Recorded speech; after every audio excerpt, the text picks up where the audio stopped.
सुप्रभात बच्चों, आज हम करेंगे कहानी समय पर काम।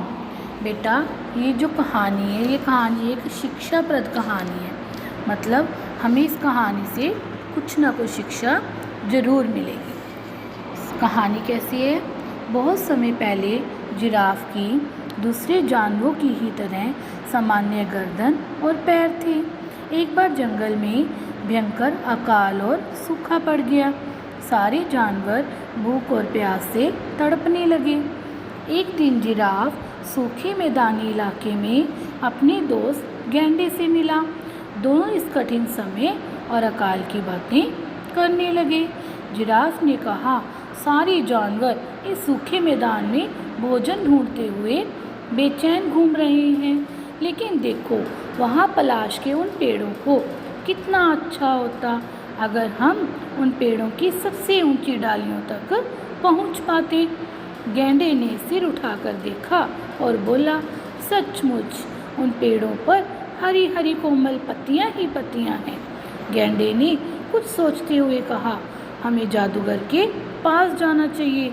वही एक आदमी है जो कि बहुत शक्तिशाली और बुद्धिमान है। वह हमारी मदद जरूर करेगा। वाह, क्या सूझी है तुम्हें भी? जिराफ ने कहा। अब दोनों मित्र जादूगर के पास पहुँचे और अपनी परेशानी उसके सामने रखी। जादूगर जोर जोर से हंस पड़ा और बोला, ओह, यह तो मेरे लिए बहुत आसान है। तुम कल दोपहर को फिर आना, मैं तुम्हें जादुई जड़ी बूटी का रस पीने को दूंगा। ये रस तुम्हारी टांगों और गर्दन को लंबा बना देगा।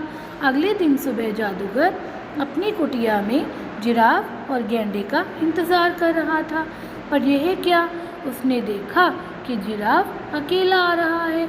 गैंडे का कोई पता नहीं। जादूगर ने जिराफ से पूछा, जिराफ भाई, तुम्हारा मित्र दिखाई नहीं दे रहा है, क्या वह नहीं आया? जिराफ ने बताया, रास्ते में हरी घास का ढेर देखकर गैंडा वहाँ रुक गया। देर तक घास खाता रहा और फिर वहीं सो गया।